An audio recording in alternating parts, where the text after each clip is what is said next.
What's going on, y'all? My name is Tyler. I'm a filmmaker based out of Charleston, South Carolina. Not too long ago, I released a video called Ocean Waves. It's basically a video, a little short, mini doc, whatever you want to call it, about the creative process of my wife's artwork, kind of start to finish, where she pulls her inspiration from and all that kind of stuff. So if you haven't seen that, definitely go check it out. I'll leave the links in all the usual places here on YouTube.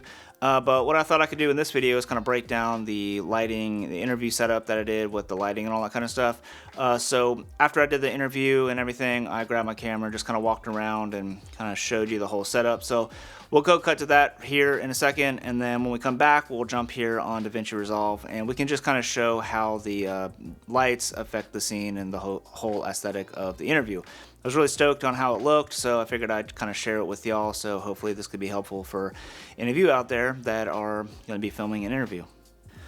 Okay, well, here is the kind of interview setup that I have. You can kind of see what's going on. I've got an Aputure 120D right there, and over there in the corner, it's kind of hard to see, but I have the Amaran light from Aputure, the F7.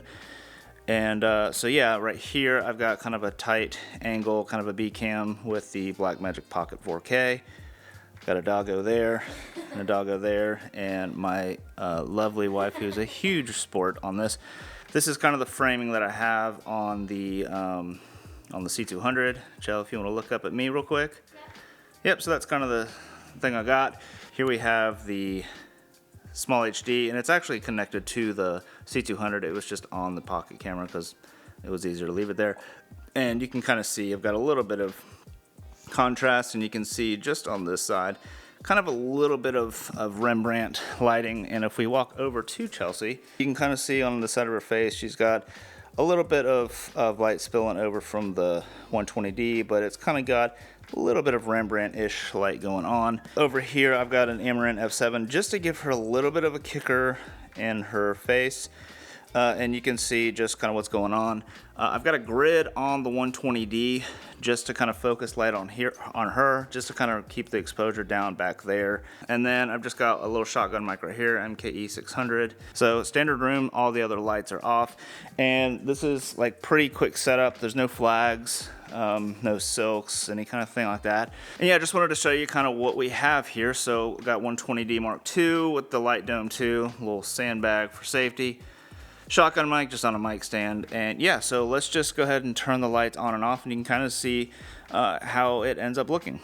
Okay, so now that we've got an idea of the lighting setup and where the lights are in relation to the camera and talent and everything, I figure now we can just kind of do a breakdown of how each of the lights impact the overall scene, starting with no lights all the way up to the kind of final result. So the first thing is obviously right here. This is without any lights on, and what you can see here is what I did is I kind of exposed for these windows so nothing's really blown out or causing any kind of distracting noise or anything outside. So that's kind of what my goal was here, is I kind of exposed for these windows at first. Having these curtains over obviously really helped.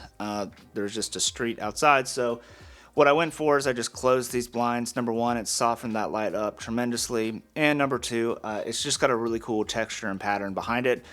So yeah, so obviously talent is pretty much completely dark.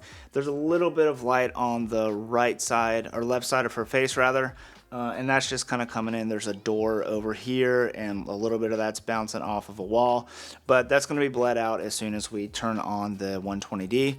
So now that we turn the 120D on, this is here, all you can see, this is just the light right here, and it's coming in obviously off camera, and it's coming in, it's kind of wrapping around her face really nicely. And you can see here, it's kind of got this little triangle, little Rembrandt kind of light, and it's kind of just wrapping around her face pretty nicely.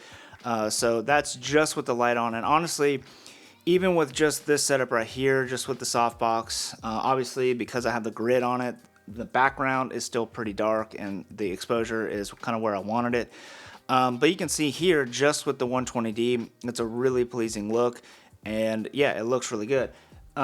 But what I wanted to do is obviously take it one step further. There's this window right here, and you can see just on her hairline right here and the side of her face, there's just a little bit of light coming in. So I kind of use that as a motivating light, and I put the Aputure F7 here, and you can see what that did is it adds just a little bit of light onto her hair. But the idea with that light is just to have it make it really subtle, pretty much not noticeable. And the idea was really just to kind of use almost this window lighting as the motivation for that light. And so what that does is just kind of adds a little bit more separation and a little bit more dimension and character. So yeah, that's the setup. Pretty simple, just a simple 2 light setup. Really could have gotten away with 1 light, but having that F7 on the side just kind of adds a little bit more character and dimension to the overall scene. It's not super noticeable, but it's definitely there, and it's more noticeable when you take it out. And that's the idea with lighting is, you know, you don't want it to look too sourcey. Obviously this light over here coming onto the side of her face doesn't look too sourcey. It just looks like that window light coming in, and I was able to kind of control the color and overpower that light just a little bit so I could add whatever color contrast or anything I wanted to it. Well, anyways guys, I know that was a pretty simple video, pretty simple setup and all that kind of stuff, but I hope you found it helpful, useful, all that kind of stuff. If you did, definitely hit that thumbs up button. Consider hitting that subscribe button down below if you haven't done so already, and I hope to see you in the next video. Peace.